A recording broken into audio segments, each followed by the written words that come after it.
En ese momento yo me puse feliz porque yo llevaba 2 años y medio buscando respuestas. Tras de los peores momentos están los mejores aprendizajes. Y sí, o sea, también está bien estar triste, pero en algún momento las cosas se van a arreglar. Constantemente nos pasamos la vida tratando de llenar vacíos con cosas externas y buscamos respuestas en los demás. Pero todo cambia cuando descubres que siempre fuiste perfecto y solo te faltaba encontrar la forma de descubrirlo. No pretendas buscar los cambios por fuera de ti. Tú eres la respuesta que siempre estuviste buscando. Soy Paula Vega y este es nuestro podcast. Bueno, bienvenidos a un nuevo episodio del podcast Eres la Respuesta. Hoy estoy con una invitada que, es que yo creo que literalmente yo debería tener como un guión de iniciar los podcasts porque siempre empiezo igual, siempre empiezo diciendo que es una persona que yo admiro mucho, pero es que vuelvo y repito, si yo no la admirara, pues no estaría aquí. Caro, bienvenida a este podcast, gracias por aceptar este espacio, por dedicarnos un ratico de tu tiempo, porque sé que tienes una historia demasiado valiosa, entonces gracias. Ay, no, gracias a ti por invitarme, la verdad, muy contenta de compartir pues también como un pedacito de mi historia y no sé, de pronto ayudar o tocar el corazoncito de algunas personas. Ay, seguro, estoy segura que sí. Carito, gracias. Cuéntanos un poquito de ti, de quién eres y lo que te gustaría que las personas que no te conocen supieran de ti. Bueno, yo soy Carolina Bizambra, soy de Medellín y me gusta mucho todo el tema matemático, entonces estudié ingeniería industrial y me especialicé en Big Data e inteligencia de negocios. Y bueno, yo creo que a uno la vida también le pone muchas cosas en el camino que lo hacen crecer y pues le hacen ver la vida de una forma muy diferente. Entonces, bueno, esa soy yo. Bueno, ¿y qué es eso que tú dices que me hace crecer?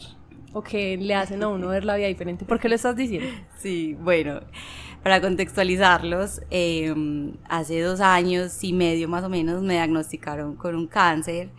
Entonces, es una situación muy dura en la vida que te cambia absolutamente todo. Te hace valorar demasiado la vida, el día a día, la familia, los amigos. Entonces, sí, es un aprendizaje que me llevaré por siempre. Y yo siempre he dicho que pues, o sea, no quiero ser una positivista tóxica, pero sí me siento como agradecida y valoro mucho que me haya pasado. Uy, wow, demasiado poderoso esto que... No, y en realidad, pues sé que muchas personas lo pueden ver como positivismo tóxico, pero qué nota poder ver la vida así, pues, porque yo creo que a uno le cambiar la perspectiva de las cosas, a uno le cambia completamente todo en la vida. Completamente, sí, siempre va a depender de tú cómo veas la situación. Uno puede ver literalmente el vaso lleno, medio vacío o lleno. Literal es como tú tomes la vida. Hay una, no sé, un TikTok, una publicación que vi que es la misma frase pero vista desde dos vistas. Entonces es como decir, tuve que volver a empezar. Y tuve que volver a empezar, o sea, puede ser algo muy bueno o algo muy malo y todo depende de la actitud con la que tú la veas. Demasiado brutal. Bueno, ¿nos quieres contar un poquito de esa historia que hay detrás de la enfermedad que tú tuviste? Claro. ¿Cómo empezó todo eso? Cuéntanos desde el principio. Listo. Bueno, eso empezó 2 años y medio antes de que me diagnosticaran.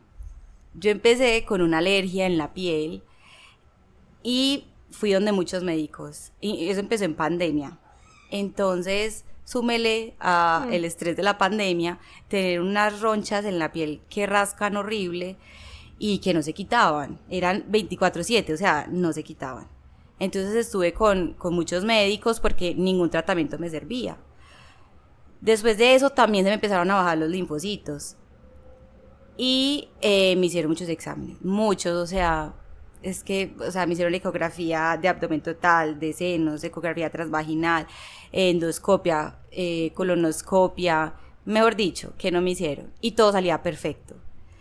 Y como se me empezaron a bajar mucho los linfocitos, me hicieron una biopsia de médula, porque pensaban que de pronto tenía leucemia. Y todo salió perfecto. Entonces, sí, muy bueno que todo salga bien, pero y entonces, pues la alergia no se quitaba, seguía ahí. Y los médicos llegaron a un momento en que me dijeron, pues ya no sabemos qué vamos a hacer contigo, nos vemos dentro de 3 meses a ver cómo sigues, pero de verdad ya no tenemos nada más para hacer. En eso pasó como un mes y yo empecé con un dolor como aquí abajo. Era como si tuviera un aire encajado, que era como chuzante, es un punzante. Y mi tío es ortopedista, entonces me dijo que me hiciera una radiografía de tórax y claro, ahí se vio. Lo curioso fue que yo fui sola, pues yo ya iba sola a mis citas y todo, pues porque yo iba a citas pues todas las semanas. Bueno. Y yo, pues la verdad, esperaba que fuera igual que todas las veces. Está súper bien, no tienes nada. Entonces, pero a mí me quedó una cosita en la cabeza, porque cuando me hicieron la radiografía, me la hicieron primero de frente, y cuando me iban a hacer la de atrás, por detrás, la señora me dijo, recógete el pelo, porque estoy viendo algo, y pues creo que es el pelo. Y yo me quedé pensando, como que el pelo, pues, o sea, sí, no. Si es radiografía, o sea, no tiene nada que ver. Y entonces me dijo, si es el pelo te tengo que repetir la primera, la que es de frente. Y no me la repitió. Entonces yo dije, ¿qué habrá visto? Y cuando ya estaba saliendo de cambiarme, vi que ella le estaba tomando una foto a mi radiografía y yo como, qué raro. Bueno, yo me fui para la casa, me dormí un ratico, pues hice como siesta. Y cuando me levanté, eso fue como a la hora después, me llegó el informe y decía en mayúscula prioritario. Entonces yo pues me asusté un poco, pero pues la radiografía yo no veía nada raro, pues o sea, uno no sabe leer eso, ¿cierto? Entonces yo no veía nada, pero cuando ya se lo mostré a mi tío, él ya ahí sí se asustó, él no sabía qué era un tumor aquí en el mediastino, y él no sabía pues qué era, entonces me remitió con un cirujano de tórax, amigo de él. Entonces ya ahí pues como que empezó todo el proceso. Pero cuando tuviste el diagnóstico, ahí te dijeron, tienes cáncer. Sí, entonces cuando yo fui donde el cirujano de tórax, literalmente fue al otro día, todo fue muy rápido. Él me dijo, pues hay que hacer una biopsia para saber específicamente pues qué es, pero por la ubicación, pues y tu edad y pues lo que se logra ver, parece ser un linfoma. Pues yo no tenía ni idea qué era eso. Ellos nunca me dijeron la palabra cáncer, ellos me decían linfoma. Y yo, bueno, pues sí, listo de una. Yo sí me puse, debo decirlo, yo me puse feliz. En ese momento yo me puse feliz porque yo llevaba 2 años y medio buscando respuestas. O sea, yo literalmente yo le hablaba a mi cuerpo y le decía, por favor dime qué tienes, o sea, no sé qué más hacer para saber, para entender qué es lo que está pasando. Inclusive yo cambié mi alimentación, fui donde, en este grupo que estuve de médicos, también estuve donde un médico integrativo que me cambió mucho la alimentación, tomaba suplementos probióticos, yo dejé el gluten, los huevos, los lácteos, y a mí no me hacía absolutamente nada. Entonces, de verdad que por lo menos tener el diagnóstico, ya, después miramos qué sigue, cómo lo solucionamos, pero con tal de tener como un diagnóstico, la verdad, a mí eso me dio tranquilidad. Wow, increíble. Listo, pero entonces sentiste un poquito como de fresquito, como sí, diríamos nosotros, porque ya sabías qué era y listo, y cómo podías tratarlo. Total. Pero cuando, yo creo que, no sé si me equivoco, pero yo creo que ahí es como, listo, la primera reacción, que de pronto incluso puede ser como una reacción de shock. Uh-huh. Está bien, sé que tengo, pero en algún momento como que caíste en la realidad de, juepucha, es que tengo cáncer, ¿o no? Yo, a ver, digamos que yo tuve dos momentos en los que sí me dio duro el tema. Bueno, digámosle tres momentos. Uno es porque yo acababa de terminar una relación que fue muy tóxica y esta persona, cuando supo mi diagnóstico, la verdad, al tiempo se portó muy mal. Entonces, él salía con otra niña en ese momento y yo decía, o sea, yo soy la que está calva, yo soy la que me dio cáncer, yo soy la que está pasando por todo esto cuando yo no hice nada malo. Entonces a mí me parecía injusto en ese momento. Entonces, sí, en ese en ese instante sí me dio muy duro. Después fue al final que me dio neumonía y tenía mucho miedo. Fue, digamos que la única vez del cáncer que a mí me dio miedo realmente, porque pues tenía las defensas muy bajitas y no podía respirar. O sea, era una sensación horrible. Entonces, en ese otro momento también sentí pues como pánico, ¿cierto? De tener cáncer.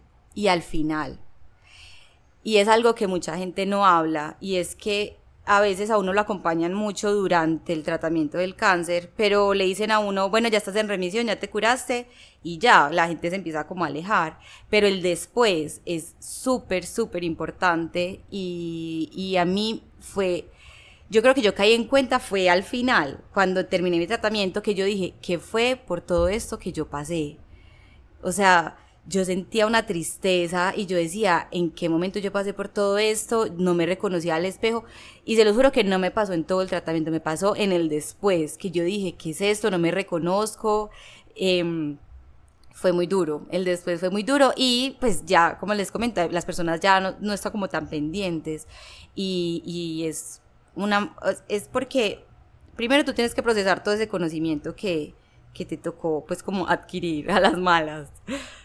También porque no te reconoces y eso que pues digamos que yo no tuve como una repercusión por el linfoma, como personas que les quitan los senos, le quitan los ovarios, tienen cicatrices gigantes, no fue mi caso porque pues a mí nunca me operaron ni nada. Entonces puedo pues decir que soy como bendecida en eso, pero igualmente uno no se reconoce al espejo, pues uno está súper delgado, sin pelo, de un color como gris, con unas ojeras gigantes. Yo tuve que tomar unos corticosteroides y me ponían la cara así súper hinchada, entonces de verdad uno no se reconoce.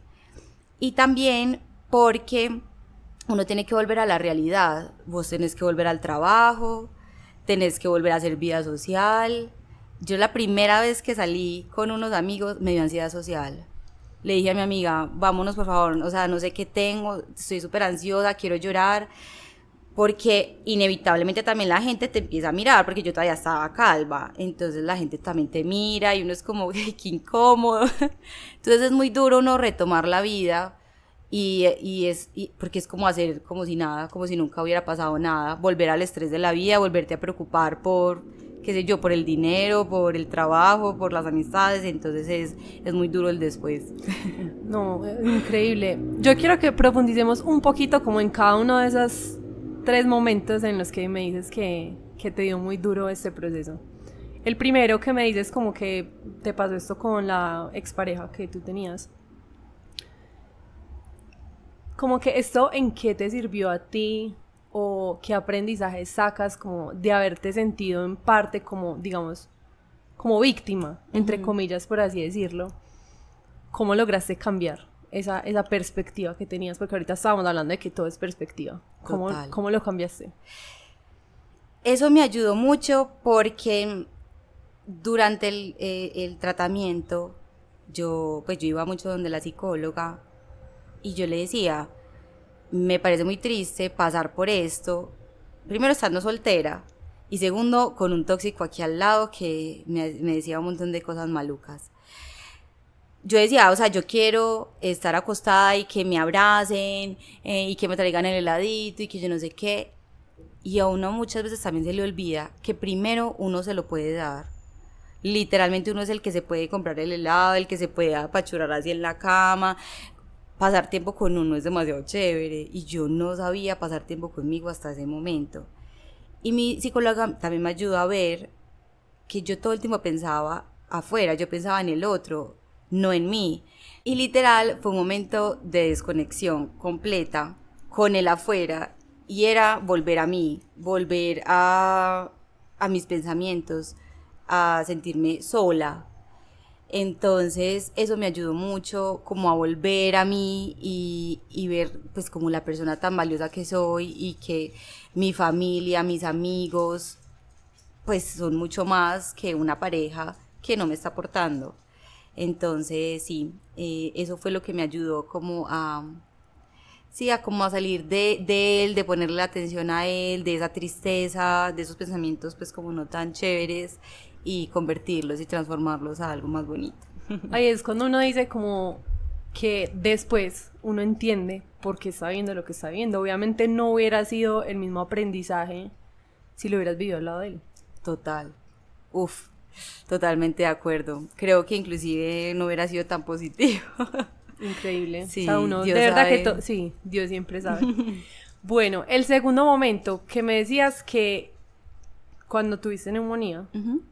que sentías mucho miedo. Sí. ¿Puedes describir ese miedo? O sea, ¿sabes cómo describirlo? Ay, es un miedo que te roba el pensamiento, o sea, que solamente puedes pensar en eso.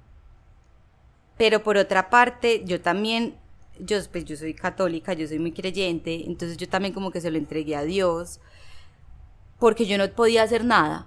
Y no dependía tampoco de los médicos al 100%, ¿cierto? Ni de mí.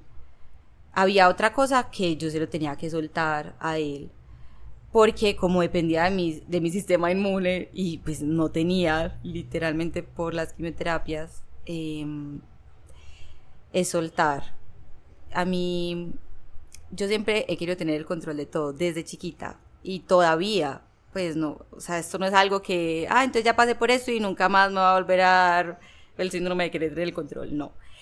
Todavía a veces quiero tener el control. Y el cáncer también me ayudó mucho a eso, porque literalmente yo no tenía el control. Sí tengo el control en ciertas cosas, como tener una actitud positiva, porque creo que es demasiado importante para pasar un proceso como este. Pero hay muchas cosas que uno no puede controlar. Cómo iba a reaccionar mi cuerpo, inclusive en la tercera quimio a mí me dio un efecto secundario y empecé a temblar y desde eso me pusieron otro medicamento. Son efectos secundarios que uno no sabe si le van a pasar o no, ¿cierto? O sea, no está bajo el control de uno. Y este proceso me ayudó mucho a soltar, a entregárselo a la vida, a Dios, como, o sea, yo tengo la mejor actitud, pero ya tú verás qué haces conmigo.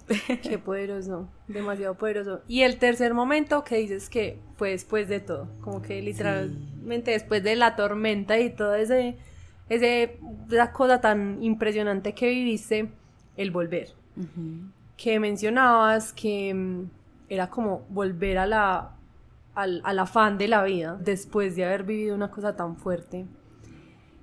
Y aquí me surge una pregunta y es, uno vuelve al afán de la vida, pero uno vuelve igual. No, para nada. Yo a veces estoy en el trabajo y me empiezo como a estresar y yo digo, esto sí vale la pena, o sea, sí vale gastar tanta energía en esto tan pasajero, que yo sé que no va a solucionar nada con estresarme. O sea, y lo mismo, vuelvo al control. ¿Yo de qué tengo control? No sé, de asignar una reunión, de enviar un correo, ¿cierto? Pero de resto, si depende de otra persona, depende de otro equipo, yo, ¿para qué me voy a estresar? Entonces sí viene, o sea, esta nueva etapa viene con muchos cambios, no solo en lo laboral, ¿cierto? En el estrés, sino también, por ejemplo, en las amigas, en los amigos. Yo ahí me di cuenta de realmente quiénes eran mis amigos, quiénes eran las personas a las que yo les importaba, quiénes definitivamente no. Y también me di cuenta de la familia, que está súper presente, que de verdad son un apoyo incondicional. Entonces uno sí ve la vida, súper diferente. También cómo la disfruto, cómo no permito que lleguen personas a mi vida que no vienen a entregarme, sino antes me drenan, y soy muy selectiva ahora. En eso puedes resumir lo que aprendiste. ¿Qué más? ¿Qué más se te ocurre como de aprendizajes que trajo pues, todo este proceso a tu vida de este momento? ¿Qué es diferente de tu vida de antes y tu vida de ahora? Sí. Otro aprendizaje muy, muy grande es vivir en el instante. Yo sé que suena mucho cliché que te dicen, vive en el ahora, pero de verdad que es lo único que tenemos. Y es un consejo que también le doy a las personas que vayan a pasar por algún tratamiento fuerte o una enfermedad o algo así. Uno siempre está mirando o en el futuro o en el pasado, pero uno nunca está en el presente y es lo único que tienes. Entonces te estresas porque va a tener una quimioterapia, te estresas porque vas a tener una cirugía y tú ni siquiera sabes cómo te va a ir. O sea, puede que te vaya excelente y tú súper estresado. Entonces, vivir en el ahora, en el instante, es demasiado importante. Y sobre todo porque cuando yo pasé también por el tratamiento, yo pensaba, era en el pasado. Porque yo estaba muy enfocada en ese momento en la relación que acababa de terminar. Entonces yo pensaba en el atrás, yo por qué permití esto, a mí me dio cáncer por culpa de él. Cierto, o sea, yo era pensando, era en el pasado. Y ¿para qué? O sea, si ya no existe, o sea, ¿yo qué puedo sacar de ahí?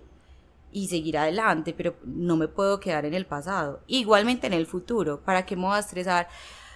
Ay, es que todavía no tengo esto, me falta esto, yo por qué, no sé qué. Entonces te quedas en unos tiempos que no son los reales y nunca eres feliz, porque entonces siempre estás pensando en otra cosa. Ya me compré la casa, pero no me he comprado el carro. Ay, no, entonces todavía no. No, y todavía me falta cambiar de trabajo y todavía me falta conseguir un novio. Y pues como que eso no es la vida. La vida a mí me impresionó porque cuando yo tomaba el sol en el tratamiento, yo decía, ¿qué es esta delicia? Gracias. Y en el día a día uno no se preocupa por eso. Uno se le olvida que tiene un sol que lo calienta, se le olvida que puede tomar agua. A mí no me pasaba a veces ni el agua. Y uno es ahí cuando valora las cosas. Uno dice, uno por tenerlo tanto, por tenerlo en el día a día, se le olvida de lo importante y de lo bien que te hace sentir. Entonces, sí, vivir en el ahora y disfrutar el instante en el que estás es demasiado importante. Qué increíble.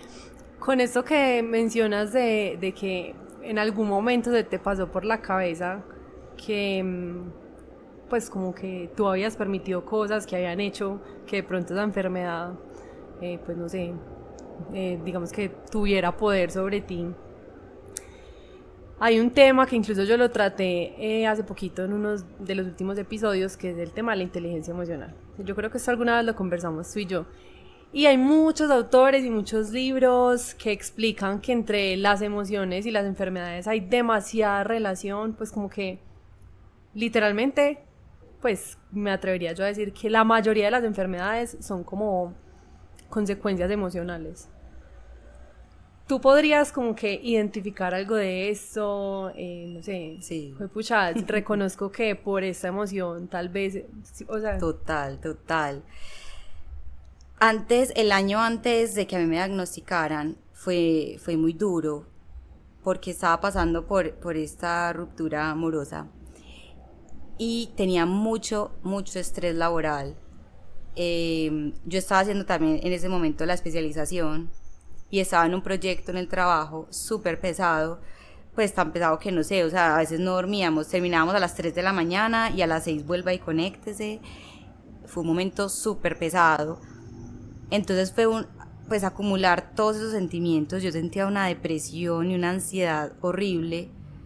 Y sí, o sea, ha sido el peor momento que yo he pasado en mi vida. Y yo sí creo que tenga relación, porque nunca me había sentido así. O sea, yo me sentía en un hueco. Yo decía, me acuerdo y todo que yo me grababa y tengo por ahí los videos y todos, y decía, o sea, pucha, han pasado tantos días, pero tantos son, no sé, 100 y pico de días, y yo no había un día en que no llorara. Yo lloraba todos los días, era desesperante. Yo salía al gimnasio y lloraba, yo terminaba de trabajar y lloraba, yo antes de dormir lloraba, o sea, yo me sentía en una depresión horrible y buscaba mucha ayuda. Yo fui donde psiquiatra, psicóloga, angeóloga, y a mí ninguna o sea, yo no sentía que me ayudara ninguna, yo seguía igual. Sí ayudan, obviamente sí ayudan, pero es un proceso largo, y en ese momento yo me sentía completamente destruida y sentía que nada me iba a poder ayudar. Y cuando uno ve en retrospectiva, pues como por todo lo que pasó, yo sé que eso suena, ay, es que yo también odio decirlo, que me digan como tranquila, eso va a pasar, y uno es como, ¿pero cuándo? No sé, pero va a pasar. En algún momento eso va a pasar. Y uno nunca ve el final y uno se queda en la negatividad. Y sí, o sea, también está bien estar triste, pero en algún momento las cosas se van a arreglar. Entonces es muy lindo también verlo desde el después, ¿cierto? Pero la verdad es que en ese momento sí fue muy duro. Claro, a uno no le importa que a uno en ese momento le digan la famosa frase, todo pasa. Sí. Uno es como que, ay, tan cliché, pero es muy real. Pero es verdad. Que todo pasa. Todo pasa. Con la Caro de hoy en día, con la sabiduría que ya tienes, después de haber vivido esta experiencia, los aprendizajes, si pudieras devolver el tiempo, ¿qué harías diferente? Como pasando por todo eso. Sí, es una pregunta de pronto difícil de responder, pero es porque, por el miedo al que me juzguen, por así decirlo. Pero es porque en ese momento me enfoqué mucho más en esta persona con la que acabé de terminar que en mí, al principio. Ya después lo fui entendiendo, ¿cierto? Y bueno, pero sí le di mucho poder a esa persona antes que a mí, al inicio. Y es triste, porque yo estaba pasando por algo de vida o muerte, y ni así volví a mí, hasta que un día la vida me dio, qué sé yo, una cacheta y me dijo como, marica, despertá. Sí. ¿Qué estás esperando? Sí. Y pues digamos que uno no debería arrepentirse de nada, ¿cierto? Porque yo entiendo que todo pasa por algo. Pero sí, pues sí es algo que me gustaría haber cambiado y haberme dado más prioridad desde el inicio. ¿Crees que eso hubiera tenido como consecuencias diferentes en tu vida? De pronto en el cómo me hacía sentir o en la prioridad que ahora me doy, ¿cierto? En ese entonces pues podía haberme puesto como en el número uno, en el puesto número uno, y no esperar a que las otras personas me dieran, sino yo darme lo que quería. Entonces sí hubiera cambiado, pero lo que te digo, todo pasa por algo, y si pasó así era porque así tenía que ser. Totalmente de acuerdo. ¿En algún momento tú pensaste como en rendirte, en salirte del tratamiento? Porque alguna vez me contaste que de verdad el tratamiento es algo muy difícil, muy duro. Sí. ¿En algún momento pensaste como en decir, no, ya no voy más? Sí, a mí me hicieron 12 quimios. A la 10ª yo decía, no quiero una más. Y me decían, Caro, faltan 2. Y yo decía, por eso mismo, faltan 2. O sea, 2 es mucho. Es un tratamiento muy pesado, y yo entendí cuando las personas decían, no puedo más. O sea, cuando las personas se rinden, que a mí eso no me parece que es rendirse, la verdad es demasiado fuerte, y uno poder también, o sea, morir con dignidad hasta el último día, a mí eso me parece demasiado valioso, y entiendo a las personas que a veces no se rinden, pues dejan su tratamiento. Y también entendí mucho a los viejitos y a los niños. O sea, yo todavía no entiendo cómo pasan por esto. Pues yo conocí a Pau por el gimnasio, o sea, toda la vida he hecho ejercicio, soy súper saludable, yo como muy bien, no soy de extremos tampoco, pues, pero sí, mi vida es muy saludable, yo no fumo, yo no tomo, a mí no me gusta trasnochar, entonces mi vida es muy saludable, y aún así me daba duro. Entonces yo decía, ¿cómo hace la gente que de pronto no tiene tan buenos hábitos, pues como para superar estas cosas, o personas tan pues pequeñas, tan, sí, adultas, cómo hacen para pasar por esto? Entonces realmente sí, en la quimio 10, sí, me dio muy duro, yo estaba súper maluca, yo no quería más, y son como acumulativas, cada vez es peor, entonces yo decía, no más, horrible, la verdad, es muy duro, pero bueno. ¿Y qué te hizo como seguir, como hasta el final? Pues yo sé que de pronto esto va a sonar muy charro, pero gracias a Dios al cuerpo también se le olvida cómo se sintió. Entonces yo era una semana muy bien, una semana mal, una semana muy bien, una semana mal. Entonces la que estaba mal, ahí era donde yo decía, no más, yo no puedo más.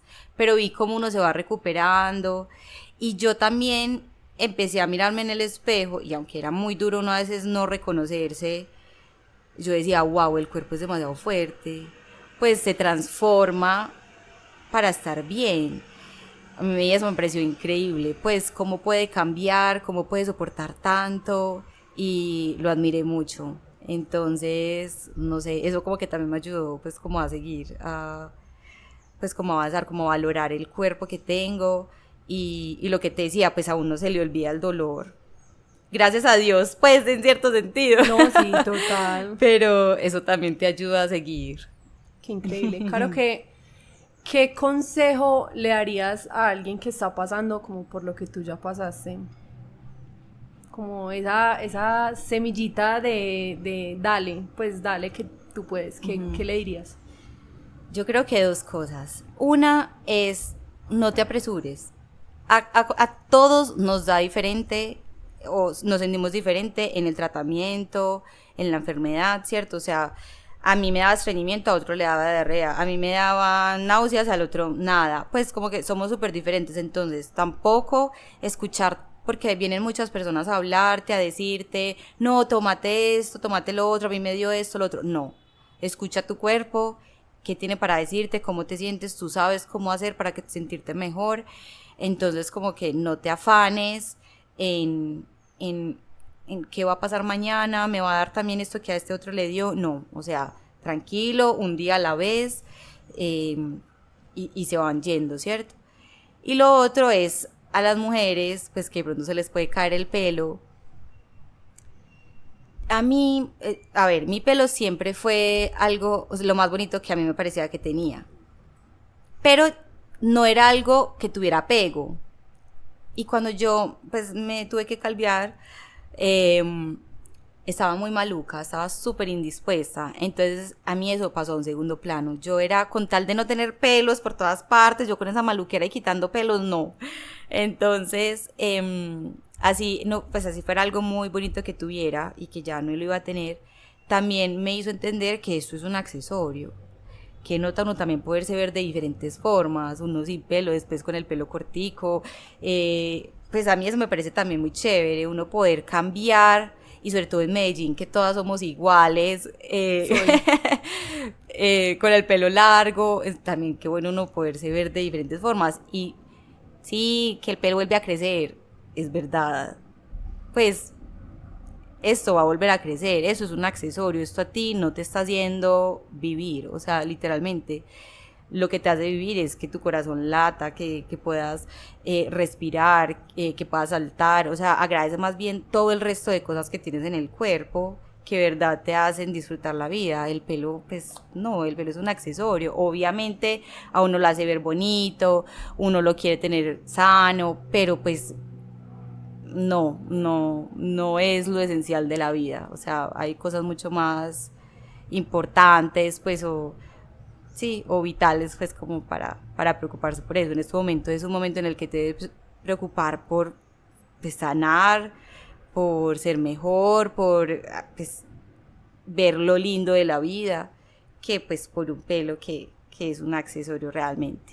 Entonces, yo creo que esto me da cachetada a mí y a muchas nos va a dar cachetada, pero pues para bien, porque es verdad, muchas veces yo no me considero una persona superficial, no, pero sí siento que muchas veces le damos demasiada importancia a cosas que, no voy a decir que no sean importantes, pero que no deberían ser lo más importante. O sea, lo físico, qué bacán uno poderse ver bien, uno poderse, pues, sentir bien, que me guste lo que veo al espejo, pero fue pucha, eso no es lo principal. O sea, lo principal es lo que ni siquiera se ve.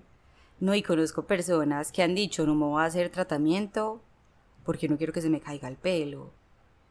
Pues hasta dónde estamos permitiendo que el físico, los estereotipos, el que el otro diga o piense de mí, pues cuando vamos a seguir aceptando como tanto.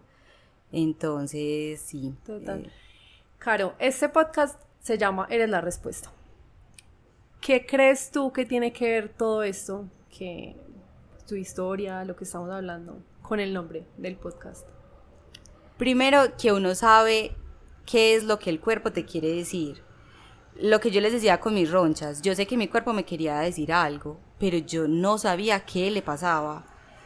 Después, cuando estaba pues como en todo el tratamiento, yo sabía que era lo que a mí me hacía sentir bien, la comida que me caía bien, las personas con las que quería estar, con lo que quería nutrir mi mente, viendo televisión, libros. Entonces realmente uno siempre sabe lo que quiere y uno siempre sabe lo que le conviene, sino que muchas veces uno está en el afuera, pensando en el otro, pensando en el trabajo, pensando en otras cosas aparte de ti. Pero dentro de ti es donde están todas las respuestas, es donde tú te das cuenta qué es lo que quieres, qué es lo que te hace bien y qué es lo que te hace crecer. Entonces creo que tiene mucha relación, pues como todo lo que pasó con eso, con que uno siempre la respuesta, uno siempre sabe lo que le conviene. Uno siempre sabe lo que tiene que hacer, pero de saberlo y hacerlo, eso es otra cosa. hay una gran diferencia. Sí. Y creo que como conclusión de esta experiencia y de tu historia, me atrevería a decir, si me equivoco me dices, que es muy cierto eso de que detrás de los peores momentos están los mejores aprendizajes. Completamente. Es impresionante. A veces es triste uno decirlo porque el humano siempre está, pues siempre está aprendiendo, es desde lo malo. Y uno antes debería aprender desde lo bueno, ¿cierto? Porque esperar a no tenerlo para valorarlo. Y eso también pues es una invitación a todos, que lo que les decía, uno tiene el rayito de sol todos los días y no lo valora. Y hasta que no lo tiene o hasta que le hace falta, es que lo empieza a valorar. Entonces sí, deberíamos empezar a aprender desde lo bueno y no desde de estas experiencias, aunque pues claro está, por lo menos podemos sacar cosas buenas de lo malo siempre. Siempre hay algo detrás de algo malo. Es que yo ni siquiera lo llamaría malo, porque son situaciones, ya tú verás cómo lo miras, si como algo bueno o como algo malo. Completamente de acuerdo. Lo último que quieras decir, que las personas recuerden, invitaciones, no sé, si quieres que te digan en redes sociales, cualquier cosa. No, yo los invito a vivir en el presente, a vivir en el día a día y a valorar realmente lo que tenemos y no estar pensando en lo que nos falta. Y pues nuevamente, no tratemos de ver las cosas como algo negativo, porque es que de eso no vamos a sacar nada, nada se saca desde lo negativo. Desde lo positivo, 1000 cosas. Entonces siempre tratar de ver las cosas, nuevamente, no como un positivismo tóxico, sino como realmente algo que me haga crecer, porque no es lo mismo yo sentarme a quejarme, a verle el lado negativo, a darle 1000 vueltas por la cabeza, a estresarme, que soltarlo y decir, bueno, ¿a qué vino a enseñarme? Entonces a eso los quiero invitar. Qué poderoso. Caro, muchas gracias por compartir tu historia, porque sé que, bueno, yo creo que ya esto es tema más que superado, pero a veces compartir las historias es un reto demasiado grande. Entonces, gracias por tu valentía, gracias también por tu testimonio y nada, gracias por haberlo logrado, porque pues creo que en este momento eres como un ejemplo para muchas personas que ni siquiera tengan que pasar por eso, sino como por todos los aprendizajes que tuviste para tu vida y que hoy compartes. Ay, entonces, muchas gracias por este espacio. Y gracias por tu tiempo. No, gracias a ti. Y los espero en el próximo episodio. Chao. Chao.